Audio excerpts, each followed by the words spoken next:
दोस्तों नमस्कार, ग्रामीण क्षमता न्यूज चैनल में आप सभी का स्वागत है। इस वक्त मैं हूं आपके साथ दीपक कुथेकर। दोस्तों, हर दिन चुनाव की नई नई खबरें सामने निकल कर आ रही है, वो भी इतनी मजेदार खबरें निकल कर आ रही कि अब जनता में ऐसा एक एंजॉय करने का सिस्टम समझ लिया है। क्योंकि मतदाता जो लोग हैं, आपने देखा है कि जो 2 चरण के चुनाव हुए उसमें मतदाता लोग ज्यादातर निकल नहीं पाए, बहुत ही कम प्रतिशत रहा। महाराष्ट्र का सबसे कम मतदान रहा है, जिसका प्रतिशत आप 54.34 देखेंगे। और जो योगी जी की सरकार है उत्तर प्रदेश में, थोड़ा सा उससे ज्यादा रहा, 54.74 रहा। और जैसे बिहार जो नीतीश कुमार के दम पर अगर चुनाव लड़ना चाहते या उनके दम पर नहीं लड़ा गया या मोदी जी के नाम पर चुनाव लड़ा गया, तो वहां का भी 54.91% मतदान रहा। तो क्या ये गर्मी का असर हो सकता है, या हो सकता है कि शादी विवाह के कार्यक्रम भी उसी तारीख में ज्यादा निकले थे, या तो हो सकता है कि मोदी लहर खत्म हो गई। दोस्तों, आज हम किस खास खबर पर बहस करने के लिए, चर्चा करने के लिए हम आपके सामने हाजिर हुए, और वो खबर ऐसी है कि जिसमें जो भाजपा ने जो सोचा था, भाजपा ने जैसा सोच कर रखा था वैसा नहीं हुआ। क्योंकि भाजपा का जो सपना था अधूरा रह गया है। आपने इसके पहले खबर सुने थी कि जो गुजरात में सूरत में जो चुनाव होने के, मतदान होने के पहले ही भाजपा का उम्मीदवार निर्विरोध घोषित हो जाता है। क्योंकि वहां सभी लोगों ने फार्म उठा लिया था। तो नेताओं को ऐसा लगे तो अपना चुनाव जीत चुके हैं। लेकिन ऐसा नहीं कि वहां एक नोटा की बटन होती है। क्योंकि नोटा इसलिए रखा गया है कि यदि ये उम्मीदवार हमको पसंद नहीं तो नोटा के जो मतदान है उसकी गिनती किया जाएगा। तो नोटा अगर उनसे ज्यादा हो जाता है तो उम्मीदवार को हारा हुआ माना जाएगा। तो यहाँ भी ये वाला मामला विचाराधीन है, और क्यों ना नोटा के साथ उनका चुनाव किया जाए। तो उसी टाइप से सोचे उन्होंने। और मध्य प्रदेश के इंदौर की ये जो घटना है, कल ही आपने सब सुना है। तो इंदौर में क्या होता है कि कुल 23 उम्मीदवार होते हैं जिनने अपना नामांकन भरा होता है। तो उसमें से 9 लोग अपना आवेदन, नामांकन वापस ले लेते हैं। क्योंकि यहाँ पर जो खास करके 9 में से एक है जो कांग्रेस के प्रत्याशी थे,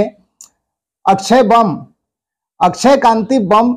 तो इन्होंने अपना नामांकन वापस ले लिया है, क्योंकि इसमें एकदम कांग्रेस में हड़बड़ी हो गई है।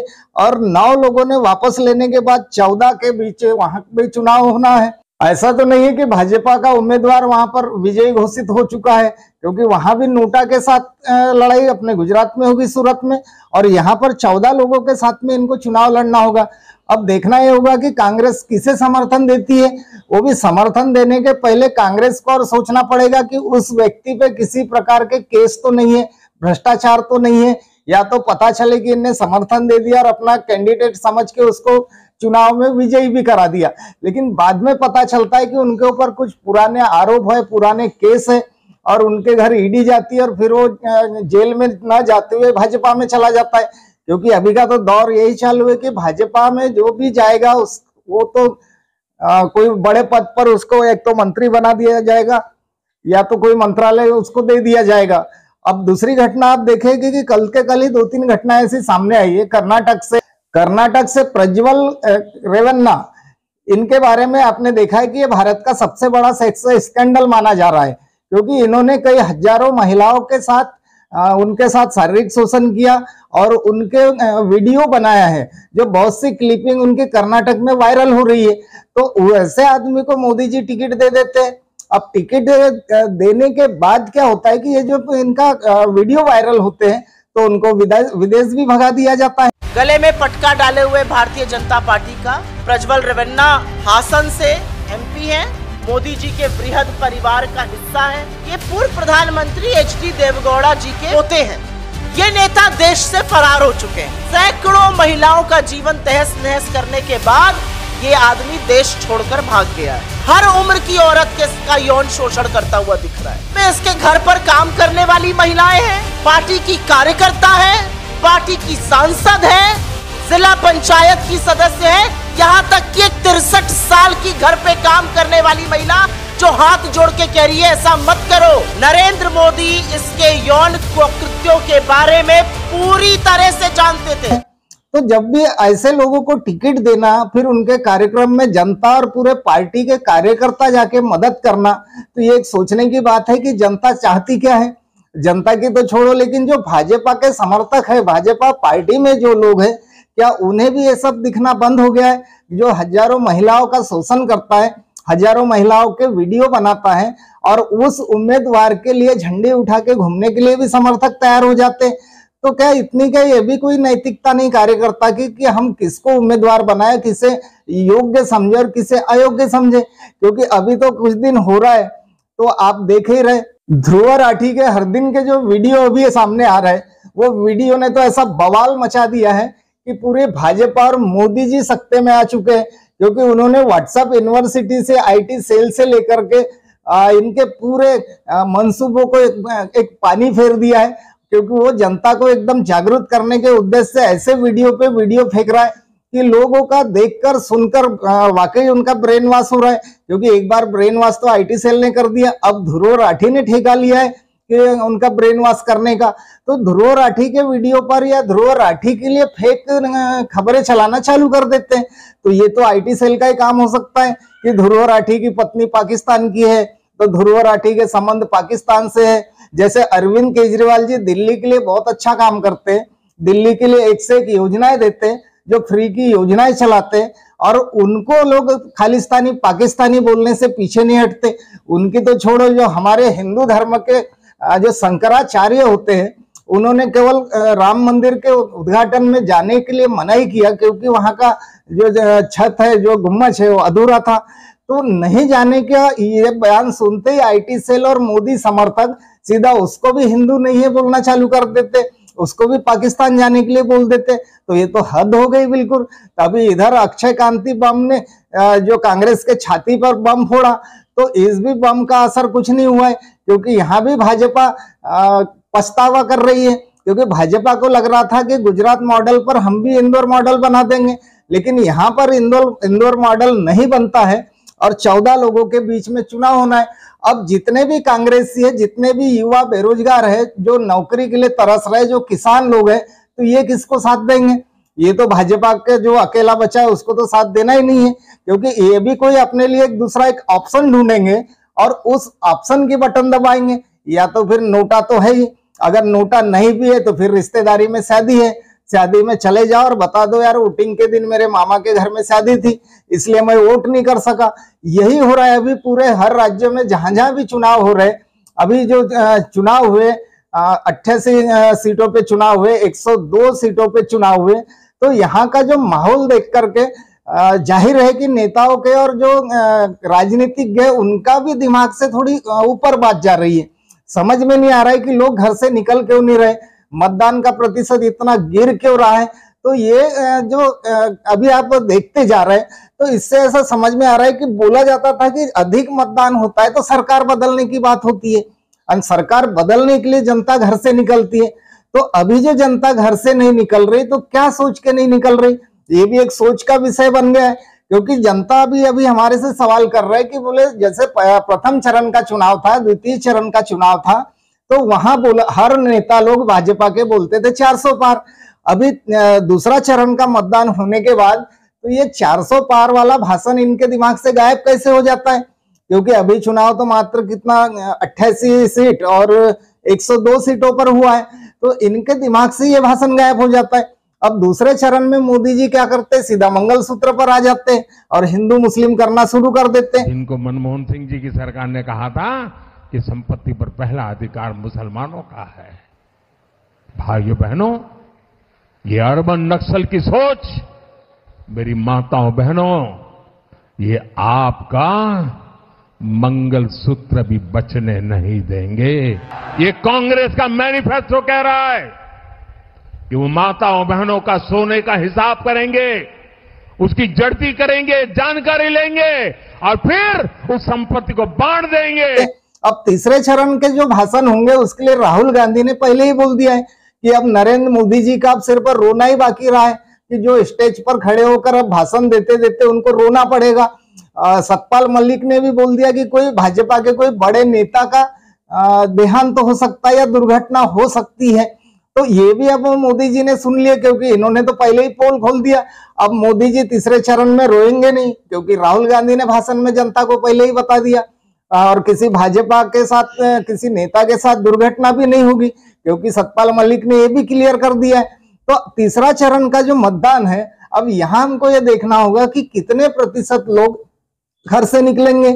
और इस बार तीसरे चरण में भाषण के लिए कुछ नया सिस्टम खोजना होगा, क्योंकि भाजपा वालों को नया सिस्टम इसलिए खोजना पड़ेगा क्योंकि इनका जो वादे जुमले थे, शुरुआत हुई थी 2014 से 15 लाख खाते में आएंगे।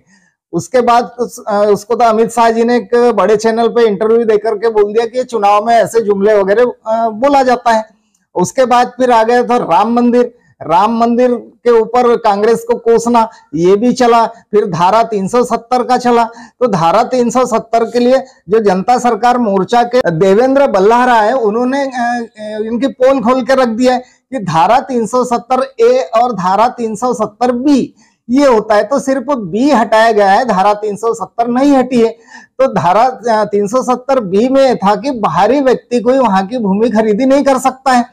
तो ये जो खरीदी वाली बात हुई, तो जब खरीदी करेंगे तो बड़े बड़े व्यापारी या जिसको बड़ी कंपनी खोलना है तो विदेश वाला या दूसरे राज्य वाला नहीं खरीद सकता है। इसलिए धारा बी हटाने का मतलब ये था कि वहां पर 1990 से वहां पर कुछ सर्वे और जांच चल रही थी कि यहाँ की भूमि में क्या है।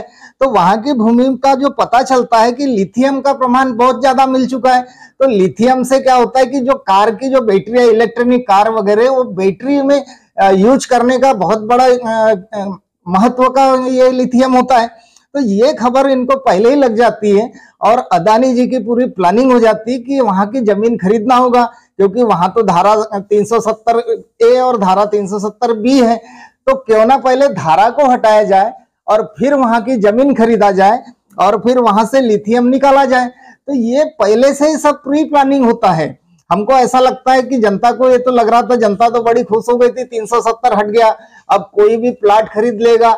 अरे तो भाई प्लाट खरीद के क्या करोगे? पहले अपने गांव में एक प्लाट खरीद लो या अपने शहर पास के शहर में प्लाट खरीद लो और वहां एक मकान बना लो, या तो जितने भी कार्यकर्ता है तो इनके जितने भी पुराने मकान है पहले वही मकान बना लो, फिर खुशियां मनाओ कि हम जाकर के जम्मू कश्मीर में प्लाट लेंगे। तो ये जो इस टाइप से घटना है, ये बिल्कुल कुछ ना कुछ नया एक फंडा लेकर आना होता है और फिर उस फंडे के आधार पे वोट मांगना होता है। अभी वोट मांगने के लिए और बहाने बहुत से बचे। अभी आप आगे आगे देखेंगे होता है क्या, क्योंकि मोदी जी ने तो बोले, तो ट्रेलर है, अभी पिक्चर तो अभी बाकी है। तो इनके हमको पूरी पिक्चर भी देखना होगा कि 2024 के बाद में चुनाव होगा या नहीं, क्योंकि इसके अभी नए नए कुछ उदाहरण हमारे सामने आ रहे हैं। जनता बोलती कि क्या ये अंतिम चुनाव होगा? ये लोग एक दूसरे के साथ चर्चा करते और चर्चाओं में बैठे रहते हैं और वहां एक दूसरे को पूछते कि 2024 के बाद क्या चुनाव होगा, क्या चुनाव प्रक्रिया खत्म हो जाएगी? चुनाव प्रक्रिया खत्म नहीं होगी, वही चुनाव अधिकारी रहेंगे, वही तुम्हारा बूथ होगा, वही आपका स्कूल रहेगा जहां पर आपको वोटिंग देना है, वही ईवीएम मशीन रहेगी और वही चुनाव आयोग होगा और वही सुप्रीम कोर्ट होगी। क्योंकि सुप्रीम कोर्ट के जो भी फैसले आपने देखे हैं वो तो आपने तो देखा ही देखा है, क्योंकि चुनाव आयोग का भी काम आपने तो देखा ही है। और अभी आपको एक ताजा उदाहरण आपको सूरत से, गुजरात से है, और एक नया उदाहरण आपको मिल गया कि अपना इंदौर से, मध्य प्रदेश के इंदौर की घटना। तो ये लोकतंत्र की हत्या नहीं है, लोकतंत्र भी रहेगा, लेकिन इसी प्रकार से चुनाव होंगे और इसी प्रकार से वोट मांगने का तरीका रहेगा और इसी प्रकार से जीतने का तरीका रहेगा। अब यहाँ की जो इंदौर की घटना होती, कल की ताजा खबरें मैं आपको बताता हूँ कि जो समर्थक लोग हैं और कांग्रेस के लोग भी जो साथ में बैठे थे, उनका डिस्कस ये चल रहा था कि बोले 10 साल का राज जो ये भाजपा ने किया है और एक मजबूत पार्टी है और मजबूत नेतृत्व वाले यहाँ पर नरेंद्र मोदी जी है, तो इनको जब इतनी गारंटी है, अपने गारंटी पर इनको क्या गारंटी नहीं है कि हमारे 400 पार नहीं होंगे, इस बार हमारी सरकार नहीं बनेगी। यदि इनको पूरी अपने खुद की गारंटी पर गारंटी होती तो ये गुजरात में, सूरत में इस टाइप का नहीं किए होते और मध्य प्रदेश में इंदौर में किसी को भी तुरंत अंतिम दिन भाजपा में प्रवेश नहीं कराते, क्योंकि ये पता चल रहा है कि भारतीय जनता पार्टी में अब नेता लोग रहे नहीं, जितने भी नेता है सब निष्क्रिय माना जाए उनको। इसलिए जहां जहां भी भ्रष्टाचारी है, जहां जहां भी बलात्कारी है, जहां जहां भी जो वीडियो बनाते महिलाओं के, ऐसे लोगों को लाया जाए और ऐसे लोगों को टिकट दिया जाए, तो जिनको लोग बहुत पसंद करेंगे। तो ये जो सर्वे है, जो एक कमेटी गठित होती है कि ऐसे लोगों को टिकट देना है या किसको नहीं देना है, तो ये जो भाजपा की कमेटी गठित है, एकदम मानना पड़ेगा इनका जो सोच है और इनका जो तरीका है टिकट देने का, ये तो एकदम मानना पड़ेगा। क्या जनता का पूरा मूड समझ गए कि ये लोग ऐसे ही लोगों को वोट देंगे, और जो साधारण व्यक्ति अच्छे छवि वाला खड़ा होगा तो उसको वोट नहीं करेंगे। इंदौर सीट से अक्षय कांतिबम जैसा अपना नामांकन वापस लेते हैं, उसके बाद उनके जाने के बाद तुरंत बाद इंदौर के कांग्रेस के कार्यवाहक देवेंद्र प्रताप यादव वहां पहुंचते हैं। अब किसी को फोन लगाते, शायद सुनने से तो ऐसा लग रहा है कि किसी वरिष्ठ जो कांग्रेस के नेता होंगे उनसे बात हो रही होगी, और उन्होंने इतना जमकर धोया है कि शायद हो सकता है जीतू पटवारी से बात हो रही हो या कमलनाथ से बात हो रही हो। इस बात की तो हम पुष्टि नहीं कर सकते, लेकिन उन्होंने फोन पे जो बोला है वो आप सुनेंगे। और वो खुद टिकट मांगने वाले थे, लेकिन उन्होंने सीधा आरोप लगाया आला कमान पर कि जो रुपए करोड़ों रुपए देगा उसको आप लोग टिकट देते हो और अच्छे व्यक्तित्व वालों को टिकट नहीं देते हो। ये कांग्रेस के जो कार्यवाहक है देवेंद्र प्रताप का ये बयान है, इसको आप थोड़ा सा सुन लेंगे। क्यों दिया उसको? क्या योगदान था उसका कांग्रेस के लिए? क्या योगदान था?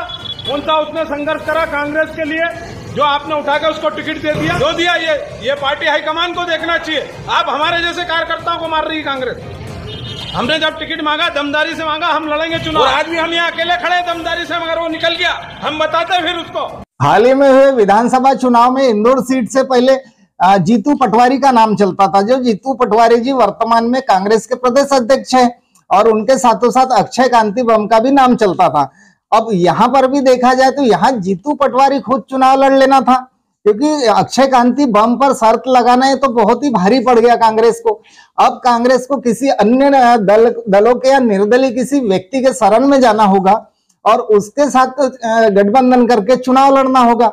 अब आगे की जो रणनीति बनेगी चुनाव की, और जो तीसरा चरण के जो मतदान होना है उसके पहले जो भाषणों की रणनीति बनेगी। अभी तो बहुत से वीडियो ऐसे वायरल हो रहे कि ओबीसी एससी एसटी का आरक्षण हटाया जाएगा, ऐसे बीजेपी के नेताओं के भाषण दिखा रहे हैं और वायरल भी होते आ रहे हैं। लेकिन हम उसको इसलिए पुष्टि नहीं कर सकेंगे कि जो उम्मीदवार खड़ा हुआ है सभी की वोट बटोरने की सोचता है, और वो ऐसे कैसे बोल सकता है कि आरक्षण हम हटा देंगे, संविधान बदल देंगे।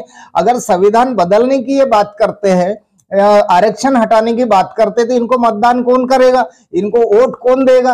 तो ये वीडियो फेक चल रहे हैं, अच्छे चल रहे हैं, ये तो हमें पता नहीं, लेकिन ये ऐसा नेता का बोलना, ये बात जनता को भी हजम नहीं हो रही है। मध्य प्रदेश की और एक खबर बता देते हैं हम। जो शिवराज सरकार थी, उतने दिनों से शिवराज की सरकार चली, उतने वर्षों से सरकार चली है, और ये लोग एजुकेशन पर ध्यान क्यों नहीं दे रहे, इस पर हमारा ज्यादा विशेष ध्यान होता है। क्योंकि हमने जहां जहां भी सर्वे किए, हमने देखे ग्रामीण क्षेत्रों के भी सर्वे जाकर के देखे कि आंगनवाड़ी और स्कूलों की हालत एकदम जर्जर है, खराब है।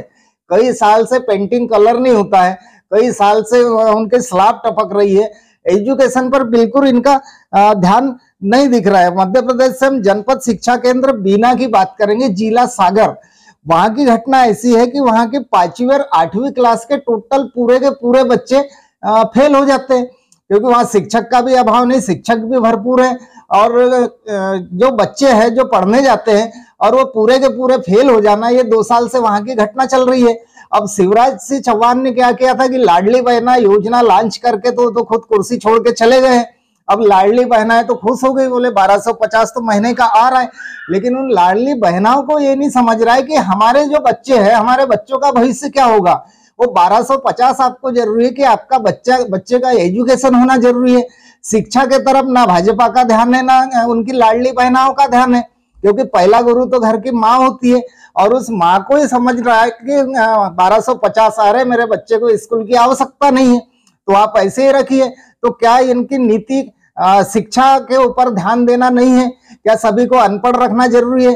क्या कम पढ़े लिखे रहेंगे तभी देश का विकास होगा? क्या ज्यादा से ज्यादा पढ़ेंगे तभी देश का विकास होगा?